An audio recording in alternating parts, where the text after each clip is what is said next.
ঈদের আগে দলে দলে চট্টগ্রাম ছাড়ছে মানুষ, দিনভর বাস ট্রেনে ঘরমুখো মানুষের চাপ। সকালে শিডিউল বিপর্যয়ের কারণে ভোগান্তিতে পড়েন ট্রেনের যাত্রীরা।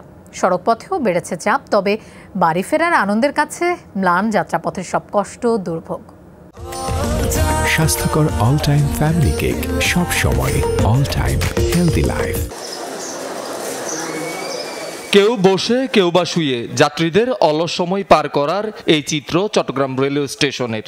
নির্ধারিত সময়ে ট্রেন না ছাড়াই ঘন্টার পর ঘন্টা অপেক্ষার ভোগান্তিতে পড়েন জামালপুরগামী বিজয় এক্সপ্রেস ট্রেনের যাত্রীরা। তাদের অভিযোগ, সকাল 9:15টায় জামালপুরের উদ্দেশ্যে চট্টগ্রাম ছাড়ার কথা থাকলেও ট্রেনটি ছেড়েছে 2.5 ঘন্টা দেরিতে। 2 ঘন্টা 3 ঘন্টা ধরে বসে রয়েছি, তখন বাচ্চা নিয়ে কান্নাটাঙ্গা করতেছে। অনেক সমস্যা হচ্ছে আমাদের। 5 ঘন্টা যদি এখানে স্টিল বসা থাকে কি একটা অবস্থা হচ্ছে। তারপর দেখেন একটা প্ল্যাটফর্ম ফ্যান দেখেন সব বন্ধ। তো এই গরমের মধ্যে সবাই বাচ্চা সবাই মিলে বসে আছে। 15 ছাড়বে বলতে এখনো ছাড়ে নাই, কারণ আমরা খুব কষ্টের মধ্যে আছি। যাইতে 12টা 1টা বাজবে রাত্রে। ঈদের যাত্রা, সবারই একটা তাড়া থাকে কখন বাড়ি যাবে। এখন তো এখানে আরো বেশি বিরক্তিকর এই শিডিউল বিপর্যয়টা। মূলত চট্টগ্রাম পৌঁছাতে দেরি করাই ট্রেনটির শিডিউল বিপর্যয়, তবে বাকি সব ট্রেন ছেড়েছে সময় মতো। বিজয় এক্সপ্রেস ট্রেনটা জামালপুর থেকে চট্টগ্রাম আসতে কিছুটা বিলম্ব হয়েছে, এই কারণেই ট্রেনটি চট্টগ্রাম থেকে ছাড়তে বিলম্ব হচ্ছে। আর এছাড়া অন্যান্য সকল ট্রেন আমাদের যথাসময়ে ছেড়ে গেছে, আর ইনশাল্লাহ আশা করতেছি বাকি সকল ট্রেনগুলো যথাসময়ে চট্টগ্রাম স্টেশন থেকে ছেড়ে যাবে। কেউ আসছেন, কেউ চট্টগ্রাম শহর ছাড়ছেন। বাড়ি ফেরার আনন্দ সবার চোখে মুখে।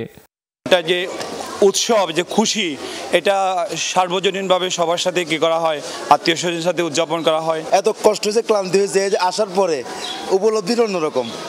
আসছি এখন পরিজনের বাইরে দাঁড়ায় আছে, অপেক্ষামান দাঁড়ায় আছে আমাদের জন্য। এখন তারা আমাদেরকে রিসিভ করে দাঁড়াইছে।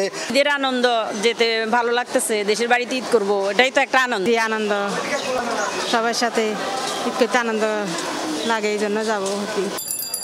সড়ক পথেও বাড়ি ফেরা মানুষের ঢল। চট্টগ্রাম কর্ণফুলী সেতু, অলঙ্কার, একে খান ও গরিবুল্লাহ শাহ মাজারের সামনের বাস কাউন্টারে দিনভর উপচে পড়া ভিড়। মা আছে, বাবা আছে, ভাই বোন আছে, সবার আছে, একসাথে ঈদ করার জন্য ওখানে যাচ্ছি। গাড়ি নিয়ে একটু সমস্যা হচ্ছে, এর জন্য ঘুরতেছি। আমরা বছরে হয়তো 2-1টা আনন্দ পাই, তখন আমরা যদি টিকিট পাই, স্বস্তিভাবে যাইতে পারি, তখনই আমাদের আনন্দটা সবচেয়ে বড়। ফ্যামিলির সাথে থাকা। আগে যাইতাম 220 টাকা, ডাইরেক্ট গাড়ি নিত 260 টাকা, এখন লোকালে খুঁজতেছে 300 টাকা। টাকা বেশি হলে তো যেতে হবে ওদের, বাধ্য হতো যাদের জন্য কি ওরা শুধু সব দরকার, আমাদের কি হচ্ছে ডলার বাড়ানো দিতেছে।